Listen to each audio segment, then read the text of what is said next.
दोस्तों नमस्कार। ये है मार्गदर्शन फॉर सिविल सर्विसेज। मैं अनुराग चौधरी। दोस्तों, भारतीय इतिहास के इम्पोर्टेंट नोट्स के अंतर्गत इस वीडियो में आप पढ़ेंगे प्राचीन भारत के इतिहास के अंतर्गत प्राचीन इतिहास के स्रोत और भारतीय इतिहास के काल विभाजन से संबंधित महत्वपूर्ण नोट्स, जो आपके आगामी विभिन्न परीक्षाओं के सामान्य ज्ञान और सामान्य अध्ययन के साथ विभिन्न अध्यापक भर्ती परीक्षाओं के लिए बहुत ही उपयोगी है। तो आइए शुरू करते हैं भारतीय इतिहास के इम्पॉर्टेंट नोट्स। इसमें सबसे पहले हम प्राचीन इतिहास के स्रोत से संबंधित महत्वपूर्ण तथ्यों को कवर करेंगे। दोस्तों, ये हैंड रिटन नोट्स हैं जो कि आपको परीक्षाओं के लिए कम समय में अधिकतम रिवीजन या तैयारी की दृष्टि से बनाए गए हैं। इसको आइए जानते हैं। सामान्य रूप से भारत के परिचय या भारत के इतिहास के बारे में जान लेते हैं। तो उत्तर में हिमालय से लेकर दक्षिण में समुद्र तक फैला ये उपमहाद्वीप भारतवर्ष के नाम से ज्ञात है, जिसे महाकाव्य और पुराणों में भारतवर्ष यानी भारतों के देश और यहाँ के निवासियों को भारतीय अर्थात भरत की संतान कहा गया है। भरत एक प्राचीन कबीले का नाम था और प्राचीन भारतीय अपने देश को जम्बू द्वीप यानी जम्बू या जामुन के वृक्षों का द्वीप कहते थे। प्राचीन ईरानी इसे सिंधु नदी के नाम से जोड़ते थे, जिसे वे सिंधु न कहकर हिंदू कहते थे, और यही नाम फिर पूरे पश्चिम में फैल गया और पूरे देश को इसी एक नदी के नाम से जाना जाने लगा। यूनानी इसे इंडे और अरब इसे हिंद कहते थे और मध्यकाल में इस देश को हिंदुस्तान कहा जाने लगा। और ये शब्द भी फारसी शब्द हिंदू से बना है और यूनानी भाषा के इंदे के आधार पर अंग्रेजों ने इसे इंडिया कहा। विंध्य की पर्वत श्रृंखला देश को उत्तर और दक्षिण दो भागों में बांटती है और उत्तर में इंडो यूरोपी परिवार की भाषाएं बोलने वालों की और दक्षिण में द्रविड़ परिवार की भाषाएं बोलने वाले लोगों का बहुमत है। और आप जान लीजिए, भारत की जनसंख्या का निर्माण जिन प्रमुख नस्लों के या विभिन्न प्रजातियों के लोगों के मिश्रण से हुआ है वो प्रोटो ऑस्ट्रेलाइड हैं, पैलियो मेडिटेरेनियन हैं, काकेशायड, निग्रोइड और मंगोलायड हैं। तो आइए देखते हैं प्राचीन भारत के इतिहास के स्रोत कौन कौन से हैं। प्राचीन भारतीय इतिहास को जानने के स्रोतों की बात करें तो इसे हम पुरातात्विक स्रोत, साहित्यिक स्रोत और विदेशी यात्रियों के विवरण के आधार पर जान और समझ सकते हैं। तो प्राचीन भारतीय इतिहास के विषय में जानकारी मुख्यतः पुरातात्विक स्रोत, साहित्यिक स्रोत और विदेशी यात्रियों के विवरण से प्राप्त होती है। आइए जानते हैं पुरातात्विक साक्ष्यों के बारे में। तो आप जान लीजिए पुरातात्विक साक्ष्य क्या हैं। तो प्राचीन वस्तुओं या इमारतों के अवशेषों का अध्ययन पुरातत्व शास्त्र कहलाता है। देखिए, बहुत ही महत्वपूर्ण है दोस्तों, प्राचीन वस्तुओं या इमारतों के अवशेषों का अध्ययन पुरातत्व शास्त्र के अंतर्गत किया जाता है। और भारतीय पुरातत्व शास्त्र के जनक या पितामह अलेक्जेंडर कनिंघम को कहा जाता है और ये प्रश्न कई बार पूछा भी गया है। पुरातात्विक साक्ष्यों में अभिलेख और शिलालेख भी बहुत ही महत्वपूर्ण हैं। तो आइए अभिलेख और शिलालेखों के बारे में जानते हैं। देखिए, अभिलेखों के अध्ययन को पुरालेख शास्त्र कहा जाता है, यानी अभिलेखों का अध्ययन पुरालेख शास्त्र के अंतर्गत किया जाता है। और इसमें अभिलेखों और शिलालेखों में सबसे महत्वपूर्ण बोगज कोई अभिलेख है जो कि 1400 ईसा पूर्व का है। याद रखिएगा, बोगज कोई अभिलेख 1400 ईसा पूर्व का है और इसमें इंद्र, मित्र, वरुण और नासत्य देवताओं का उल्लेख किया गया है। और ये जो अभिलेख है आर्यों के पूर्व की ओर यानी ईरान से आने का साक्ष्य है। बोगज कोई अभिलेख यहाँ पर दर्शाया गया है। तो बहुत ही महत्वपूर्ण जो है ग्रंथ आप देखिए, ये बहुत ही महत्वपूर्ण अभिलेख बोगज कोई अभिलेख है जो 1400 ईसा पूर्व का है। बोगज कोई अभिलेख 1400 ईसा पूर्व का है और इसमें इंद्र, मित्र, वरुण और नासत्य आदि देवताओं का उल्लेख किया गया है। आप जान लीजिए कि ये बहुत ही महत्वपूर्ण है और इससे प्राचीन भारत के इतिहास के बारे में जानकारी मिलती है। तो भारतीय पुरातत्व शास्त्र यानी father of Indian archaeology Alexander Cunningham हैं। और 1400 ईसा पूर्व के अभिलेख बोगज कोई, जिसको कि बोगज कोई को एशिया माइनर अभिलेख भी कहा जाता है। याद रखिएगा, बोगज कोई अभिलेख जो कि एशिया माइनर से वैदिक देवताओं मित्र, वरुण, इंद्र और नासत्य को आप जानते होंगे कौन है, ये अश्वनी कुमार हैं। अश्विनी कुमार जो हैं इनको नासत्व कहा जाता है। तो नासत्य, तो याद रखिएगा कि बोगज कोई अभिलेख जो है वो एशिया माइनर से प्राप्त हुआ है। इसमें वैदिक देवताओं इंद्र, मित्र, वरुण और नासत्य का उल्लेख किया गया है। और आप जान लीजिए दोस्तों कि ये अभिलेख बहुत ही महत्वपूर्ण है। मास्की और गुर्जरा अभिलेख, इसमें अशोक के नाम का स्पष्ट अभिलेख या अशोक के नाम को स्पष्ट करने वाला अभिलेख मास्की और गुर्जरा अभिलेख हैं। समुद्रगुप्त की प्रयाग प्रशस्ति भी बहुत ही महत्वपूर्ण जो है स्रोत है और साक्ष्य है, जो कि राजकवि हरिसेन के द्वारा उत्कीर्ण किया गया है। एरण अभिलेख, तो ये सती प्रथा का सबसे पहले लिखित साक्ष्य उपलब्ध कराता है और एरण अभिलेख का संबंध भानुगुप्त नामक शासक से है। और भीतरी स्तंभ लेख, ये सबसे पहले भारत पर हूण आक्रमण की जानकारी देता है और इसका संबंध स्कंद गुप्त से है। तो याद रखिएगा, सबसे पहले भारत पर होने वाले हूण आक्रमण की जानकारी भीतरी स्तंभ लेख से मिलती है। और एक और आप जान लीजिए कि सबसे पहले भारतवर्ष का जिक्र हाथी गुम्फा अभिलेख में पाया जाता है। हाथी गुम्फा अभिलेख में सबसे पहले भारतवर्ष का उल्लेख पाया जाता है। और अभिलेखों का अध्ययन एपीग्राफी कहलाता है। एपीग्राफी के अंतर्गत अभिलेखों का अध्ययन किया जाता है। इसके अलावा इतिहास को जानने के स्रोतों में आप देखिए सिक्के भी महत्वपूर्ण होते हैं। सिक्के महत्वपूर्ण साक्ष्य होते हैं प्राचीन भारत के इतिहास के अध्ययन के लिए। सिक्कों के अध्ययन को मुद्रा शास्त्र या न्यूमिस्मेटिक्स कहा जाता है। याद रखिएगा, सिक्कों के अध्ययन को मुद्रा शास्त्र या न्यूमिस्मेटिक्स कहा जाता है। प्राचीन सिक्के जो है आहत सिक्के या पंचमार्क सिक्के कहलाते थे, जिनको केवल चिन्ह का ठप्पा लगाकर इनको बनाया जाता था। और सबसे पहले स्वर्ण सिक्के हिंद यूनानी शासकों के द्वारा जारी किए गए थे। ये भी आप जान लीजिए कि प्राचीनतम सिक्कों को आहत या पंचमार्क सिक्के कहा जाता था और इनको प्राचीन साहित्य में कासार्पण कहा गया है। कासार्पण जो है प्राचीन आहत सिक्कों को कहा गया है। और समुद्रगुप्त के सिक्कों पर बीड़ा बजाते हुए चित्रण किया गया है, जो कि उसके संगीत प्रेमी होने का साक्ष्य है। इसके अलावा स्मारक भवन और गुफाएं भी प्राचीन भारत के इतिहास को जानने के प्रमुख स्रोत हैं। इमारतों के अवशेष आदि का अध्ययन इसमें किया जाता है। एक जगह है कुंभार, यहाँ पटना में है। यहाँ से चंद्रगुप्त मौर्य के राजप्रसाद के अवशेष मिलते हैं। और सम्राट अशोक के द्वारा बराबर की पहाड़ियों में 4 गुफाओं का निर्माण किया गया था, जो कि आजीविकों को प्रदान किए गए। इसमें सुदामा, कर्ण चौपड़ गुफा, विश्व झोपड़ी और लोमस ऋषि गुफा, ये 4 गुफाएं हैं जिसका कि निर्माण जो है अशोक के द्वारा कराया गया था। कुछ अन्य महत्वपूर्ण तथ्यों को जान लेते हैं। सर्वाधिक स्वर्ण मुद्राएं किसके द्वारा जारी की गई? तो गुप्त शासकों के द्वारा सबसे अधिक स्वर्ण मुद्राएं जारी की गई थी। और सर्वाधिक शुद्ध स्वर्ण मुद्राएं किसने जारी किया? तो कुषाण शासकों के द्वारा सर्वाधिक शुद्ध स्वर्ण मुद्राएं जारी की गई थी। अब देखिए यहाँ पर आप देख सकते हैं मूर्तियाँ और चित्रकला भी प्राचीन भारतीय इतिहास को जानने के प्रमुख स्रोत हैं।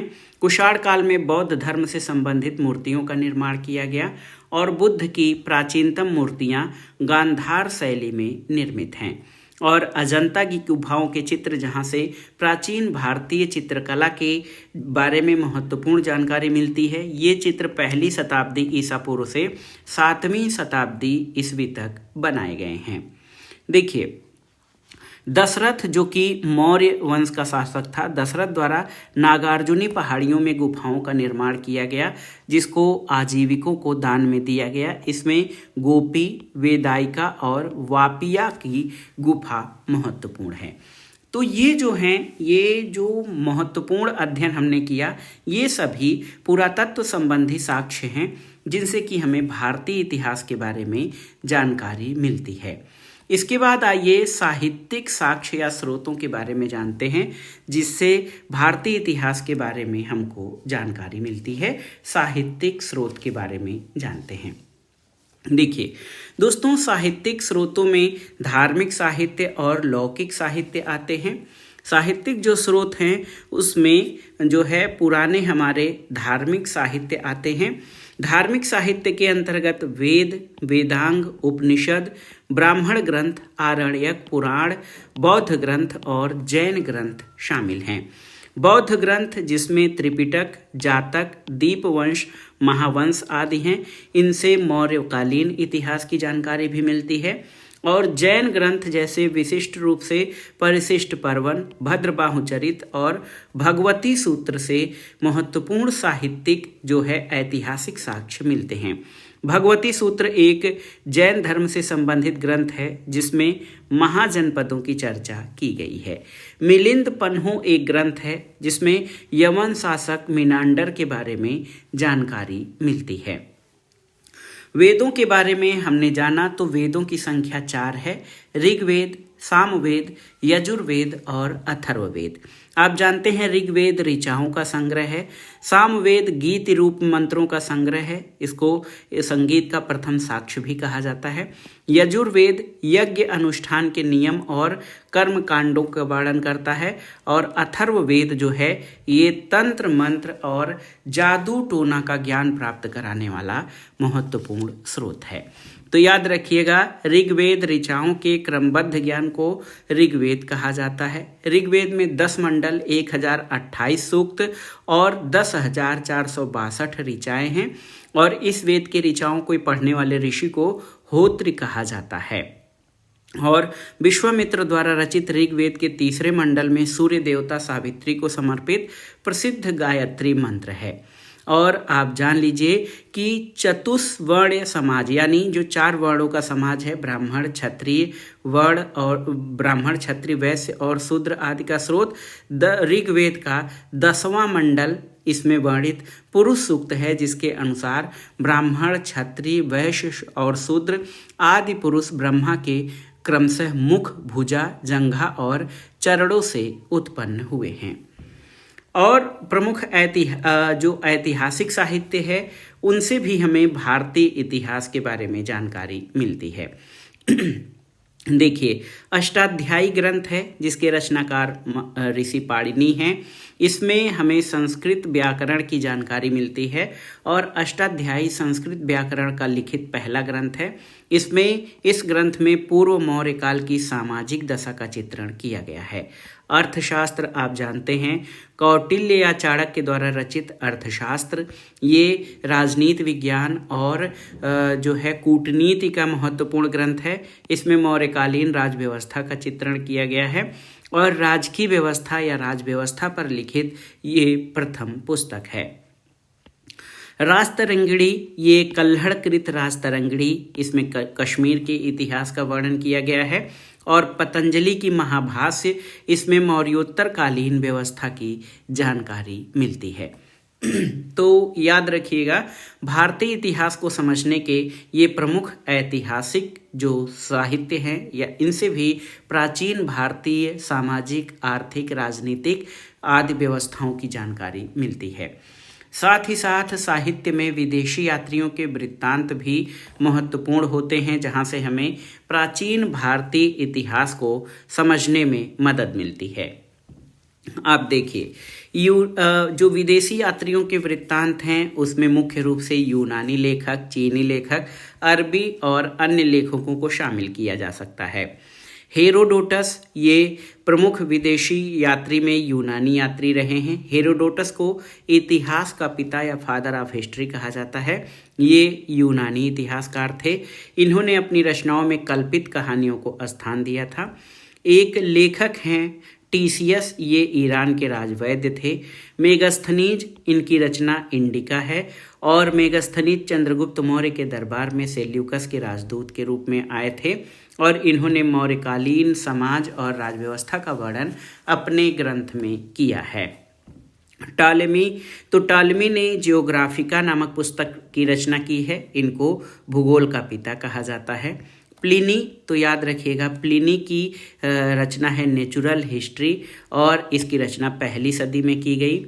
इसके अलावा एक पुस्तक है पेरिप्लस ऑफ द एरिथ्रियन सी, इसके लेखक का नाम का पता नहीं है और इस ग्रंथ में भारत के बंदरगाहों और व्यापारिक वस्तुओं के बारे में जानकारी दी गई है या दर्ज है। चीनी यात्रियों में मुख्य रूप से फाहियान, संगयुन, ह्वेनसांग और इत्सिंग के वर्णन महत्वपूर्ण हैं। फाहियान 399 में भारत आया था और ये चंद्रगुप्त द्वितीय के दरबार में रहा था। ये 14 वर्ष तक भारत में रहा। सुंगयुन जो है 518 ईस्वी में भारत आया और 3 वर्षों में बौद्ध धर्म ग्रंथों की प्रतियां इसने एकत्र की थीं। ह्वेनसांग हर्षवर्धन के शासनकाल में भारत आया था। ह्वेनसांग की पुस्तक है सी यू की और हर्षवर्धन के शासनकाल में ये 630 ईस्वी में भारत आया था और ये भारत में 15 वर्ष तक रहा। हर्षकालीन समाज में धर्म और राजनीति का विवरण इसके ग्रंथ से प्राप्त होता है। इत्सिंग महत्वपूर्ण चीनी यात्री रहा। 7वीं शताब्दी के अंत में ये भारत आया था और नालंदा विक्रमशिला विश्वविद्यालय में इसने अध्ययन किया और अपने लेखन में इसने जो है भारतीय समाज का वर्णन किया है। कुछ महत्वपूर्ण अरबी लेखक भी हैं जिनसे इतिहास के बारे में जानकारी मिलती है। अल-बरूनी, तो ये महमूद गजनवी के साथ भारत आया 1017 ईस्वी में। अल-बरूनी आधुनिक तुर्कमेनिस्तान का निवासी था। इसकी रचना किताबुल हिंद या तहकीक हिंद है जो कि इतिहास के दृष्टिकोण से बहुत ही महत्वपूर्ण है। इब्न बतूता, तो इसका यात्रा वृत्तांत रहला नाम से प्रसिद्ध है, आप जानते हैं। इब्न बतूता 1333 में भारत आया था और इब्न बतूता के ज्ञान और इसके दृष्टिकोण से प्रभावित होकर मोहम्मद बिन तुगलक जो कि तत्कालीन सुल्तान था, उसने इब्न बतूता को दिल्ली का काजी यानी न्यायाधीश नियुक्त किया था। इसके अलावा अन्य लेखकों में आप देख सकते हैं तारानाथ 1575 से 1643 ईस्वी, ये तिब्बती लेखक थे। इनका ग्रंथ कंग्यूर या तंग्यूर है। मार्को पोलो, ये 13वीं शताब्दी के अंत में 1288 से 1292 तक पांड्य देश की यात्रा पर आया था मार्को पोलो और इसका विवरण पांड्य इतिहास के अध्ययन के लिए उपयोगी है। तो ये विदेशी यात्रियों के विवरण थे और उनके प्रमुख ग्रंथ जिनसे प्राचीन भारतीय इतिहास के बारे में हमारी समझ विकसित होती है। तो भारतीय इतिहास के प्रमुख स्रोतों के बाद आइए भारतीय इतिहास के काल विभाजन के बारे में जान लेते हैं। भारतीय इतिहास का काल विभाजन, तो दोस्तों भारतीय इतिहास को अध्ययन की सुविधा की दृष्टि से 3 भागों में बांटा गया है। ऐसे प्राचीन भारत, मध्यकालीन भारत और आधुनिक भारत। प्राचीन भारत को भी कई भागों में बांटा गया है जिसमें मुख्य रूप से प्रागैतिहासिक काल, आद्य ऐतिहासिक काल और ऐतिहासिक काल है। इन तीनों में प्रमुख अंतर क्या है इसको जानते हैं। प्रागैतिहासिक काल, याद रखिएगा कि इसमें कोई लिखित साक्ष्य उपलब्ध नहीं है और मानव जीवन पूर्णतः सभ्य नहीं था।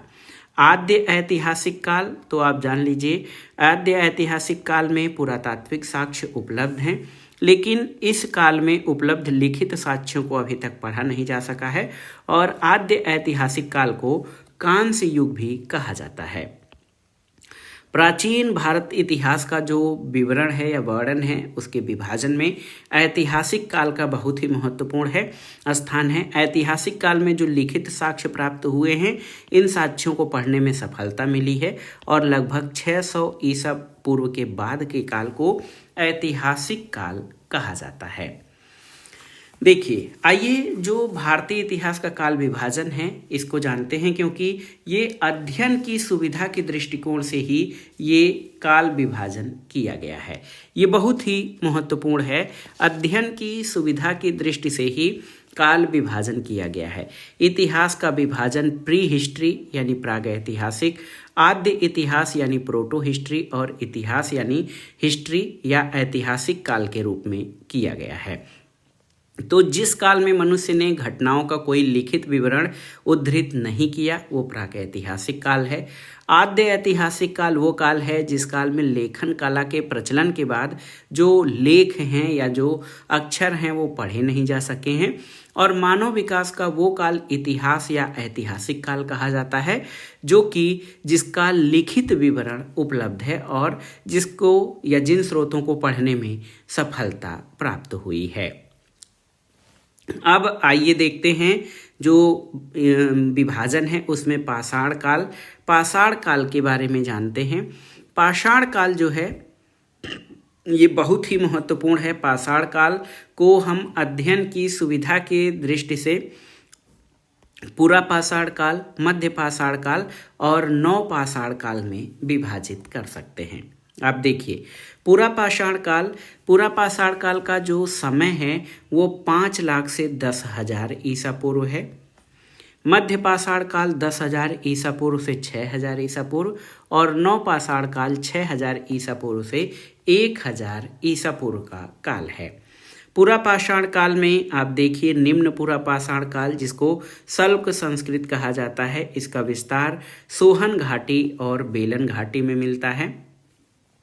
इसके अलावा देखिए जो पूरा पाषाण काल है इसका जो विभाजन है ये निम्न पूरा पाषाण काल, मध्य पूरा पाषाण काल और उच्च पूरा पाषाण काल में किया गया है। निम्न पूरा पाषाण काल जो है ये पूरा पाषाण काल की ही एक विभाजन है और इसमें मध्य पूरा पाषाण काल को फलक संस्कृति कहा जाता है। इसका विस्तार सोन घाटी और बेलन घाटी में हुआ था। इसके अलावा नर्मदा घाटी और तुंगभद्रा घाटी में भी फलक संस्कृति का विस्तार मिलता है। उच्च पूरा पाषाण काल ये सल्क फलक संस्कृति है। इसका विस्तार या इसका जो खोज है वो बेलन घाटी, मध्य भारत, छोटा नागपुर घाटी और कर्नाटक तथा आंध्र प्रदेश आदि में मिलता है। यानी यहाँ पर इस संस्कृति यानी उच्च पूरा पाषाण काल की खोज हुई है। देखिए एक टर्म आता है क्या, ईसा पूर्व और ईसा जो है ईडी या ईसवी सन। ईसा पूर्व और ईसवी सन, ईसा पूर्व को बीसी और ईसवी को एडी कहा जाता है। बीसी का मतलब क्या होता है? बीसी का मतलब before the birth of Jesus Christ, before the birth of Jesus Christ यानी ईसा मसीह के जन्म के पूर्व का समय। और 0 पे ईसा मसीह का जन्म अगर जो माना जाए तो एडी जो है ईसा मसीह के जन्म का बाद यानी एन्नो डोमिनी, इसका अर्थ होता है in the year of Lord Jesus Christ. तो बीसी जो है वो ईसा मसीह के जन्म के पहले का समय काल है और एडी या ईसवी सन ईसा मसीह के जन्म की तिथि से प्रारंभ हुआ है। ईसवी को लैटिन में एडी या एन्नो डोमिनी भी कहा जाता है। तो ये बहुत ही महत्वपूर्ण है। अगर जो हम इसको उदाहरण से समझें कि महात्मा बुद्ध का जन्म 563 ईसा पूर्व में और मृत्यु 483 ईसा पूर्व में हुआ था, यानी ईसा मसीह के जन्म के 563 वर्ष पूर्व महात्मा बुद्ध का जन्म और 483 वर्ष पूर्व उनकी मृत्यु हुई थी। अब आइए जानते हैं पूरा पाषाण काल की अवस्थाओं के बारे में। पूरा पाषाण काल की अवस्थाएं।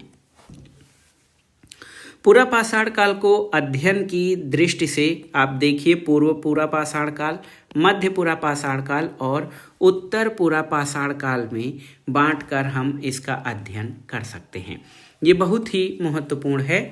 आप देखिए भारत में जो पूर्व पूरा पाषाण काल है ये 5 लाख ईसा पूर्व से 50,000 ईसा पूर्व। इसमें कुल्हाड़ी यानी हैंड एक्स जिसको हस्त कुठार कहा जाता है, इस प्रकार के जो हथियार थे उनकी प्रधानता थी। इसमें विदाड़ी यानी क्लीवर और खंडक या चॉपर का प्रयोग किया गया था पूर्व पूरा पाषाण काल में। मध्य पूरा पाषाण काल का समय 50,000 ईसा पूर्व से 40,000 ईसा पूर्व है। इसमें फलक, बेधनी, छेदनी और खुरचनी का प्रयोग किया गया। उत्तर पूरा पाषाण काल 40,000 ईसा पूर्व से 10,000 ईसा पूर्व है। इसमें शल्क, फलक और इसके अलावा तक्षणी और खुरचनी का अत्यधिक प्रयोग मिलता है और इन्हीं औजारों की विशेषताओं के आधार पर इन कालों की विशेषताओं का निर्धारण किया गया है।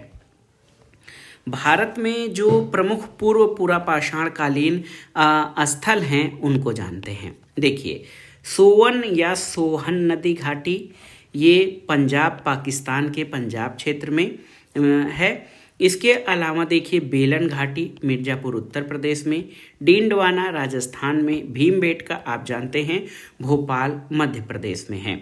नेवासा संस्कृति इसका विस्तार महाराष्ट्र में, होसंगी ये कर्नाटक में, पहलगांव कश्मीर में और पटने सबसे पहले यहाँ पर शुतुरमुर्ग के साक्ष्य मिले हैं, ये महाराष्ट्र में स्थित है।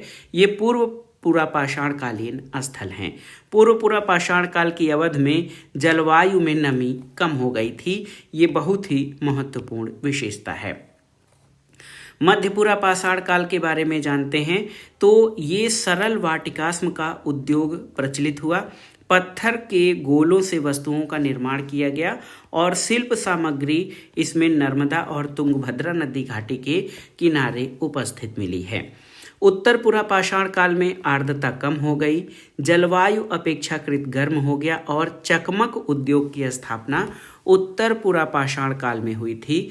आप याद रखिएगा, बहुत ही महत्वपूर्ण है ये आपका अध्ययन, याद रखिएगा ये बहुत ही महत्वपूर्ण अध्ययन है दोस्तों, जिसमें हमने पूर्व पूरा पाषाण कालीन स्थल और मध्य पूरा पाषाण काल तथा उत्तर पूरा पाषाण काल के बारे में जाना है।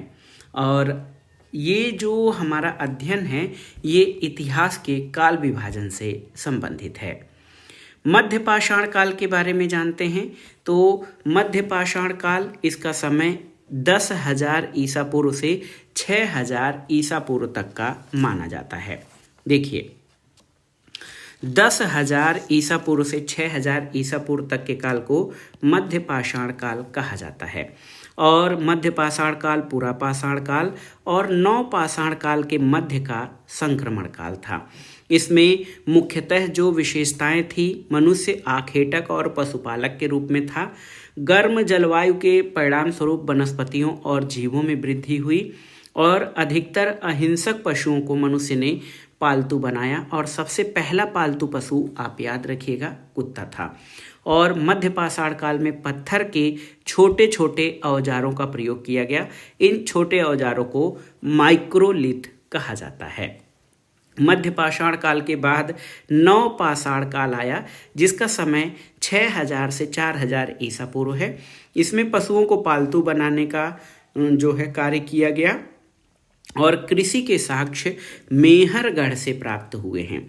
कृषि का प्राचीनतम या पहला उदाहरण मेहरगढ़ से प्राप्त हुआ है और ये मेहरगढ़ प्राचीनतम साक्ष्य है जो कि वर्तमान पाकिस्तान में बलूचिस्तान प्रांत के पास है। और गेहूं, जौ सबसे प्राचीन अनाज हैं और कपास की खेती भी इसके प्रमाण जो है ये प्राचीनतम अनाज और फसल के रूप में होते हैं। मध्य पाषाण काल की सबसे महत्वपूर्ण विशेषता क्या रही? आग का आविष्कार और महत्वपूर्ण स्थलों में आदमगढ़ मध्य प्रदेश और बागोर राजस्थान प्रमुख मध्य पाषाण कालीन स्थल हैं। और इसके अलावा नव पाषाण काल की प्रमुख विशेषताओं में खाद्य उत्पादन का कार्य, घरों के साक्ष्य और पहिए का आविष्कार ये नव पाषाण काल में किया गया था। अब आइए कुछ महत्वपूर्ण स्थलों के बारे में जान लेते हैं। कुछ महत्वपूर्ण स्थल देखिए, कश्मीर घाटी, तो कश्मीर घाटी से जो साक्ष्य मिले हैं उसमें आप देखेंगे हड्डियों के उपकरण और हथियार ये कश्मीर घाटी के बुर्ज होम और गुफ कराल से प्राप्त हुए हैं। बुर्ज होम ये कश्मीर में श्रीनगर से 16 किलोमीटर पश्चिम में है और यहाँ पर इंसानों के साथ पालतू कुत्तों के शवाधान ये बुर्ज होम से प्राप्त होते हैं। गुफ कराल, तो गुफ कराल ये कुम्हारों की गुफा है, श्रीनगर से 41 किलोमीटर दक्षिण पश्चिम में है और यहाँ से कृषि और पशुपालन के साक्ष्य मिलते हैं। प्रमुख नवपाषाणकालीन स्थलों में आप देखिए, प्रमुख नवपाषाणकालीन स्थलों में बेलन घाटी जो कि कोल्डिहवा, यहाँ पर सबसे पहले 700 ईसा पूर्व में चावल के साक्ष्य मिले हैं। कोल्डिहवा का संबंध चावल के प्राचीनतम साक्ष्य से है। प्रयागराज उत्तर प्रदेश में है जहाँ से चावल की खेती के साक्ष्य मिले हैं। भीमबेटका मध्य प्रदेश में भोपाल के पास है। यहाँ पर जो है आदिमानव द्वारा प्रथम चित्रकारी के साक्ष्य मिले हैं, जो चट्टानों में चित्रकला या मानवों के चित्र उकेरे गए हैं। चिरांद स्थल ये बिहार में नवपाषाणकालीन स्थल है। यहाँ से हड्डियों के उपकरण मिले हैं, याद रखिएगा। इसके अलावा संगनकल्लू, ब्रह्मगिरी, पिकलीहल, हल्लूर ये सभी कर्नाटक में हैं। यहाँ से बाजरा की खेती के साक्ष्य मिले हैं। इसके अलावा बुद्धिहाल कर्नाटक में, उत्तनूर तेलंगाना में, यहाँ ये सबसे प्राचीनतम स्थल है। नागार्जुन कोंडा आंध्र प्रदेश में है। ये सभी भीमा, कृष्णा और तुंगभद्रा नदी के पास स्थित नवपाषाणकालीन स्थल हैं। देखिए, भीमबेटका या भीमबेटका गुफा ये पूरा पाषाणिक आवासीय पुरा स्थल है। ये आदि मानव द्वारा बनाए गए शैल चित्रों और शैल आश्रयों के लिए प्रसिद्ध है। इन चित्रों को पूरा पाषाण काल से मध्य पाषाण काल के समय का माना गया है और ये चित्र भारतीय उपमहाद्वीप में मानव जीवन के प्राचीनतम साक्ष्य हैं। ये मध्य प्रदेश के रायसेन जिले में स्थित है। इसकी खोज 1957-58 में डॉक्टर विष्णु श्रीधर वाकड़कर VS वाकड़कर के द्वारा की गई है। भीमबेटका क्षेत्र को भारतीय पुरातत्व सर्वेक्षण भोपाल मंडल ने अगस्त 1990 में राष्ट्रीय महत्व का स्थल घोषित किया और आप जान लीजिए कि सन 2003 में यूनेस्को ने इसे विश्व धरोहर स्थल घोषित किया है। भारत में मनुष्य संबंधी सबसे पहला प्रमाण नर्मदा घाटी में मिलता है। पाषाण युग के बाद जो हम अगला देखेंगे उसमें ताम्र युग यानी चैल्कोलिथिक एज के बारे में जानेंगे। तो मानव द्वारा प्रयोग की गई पहली धातु की खोज ये तांबा थी।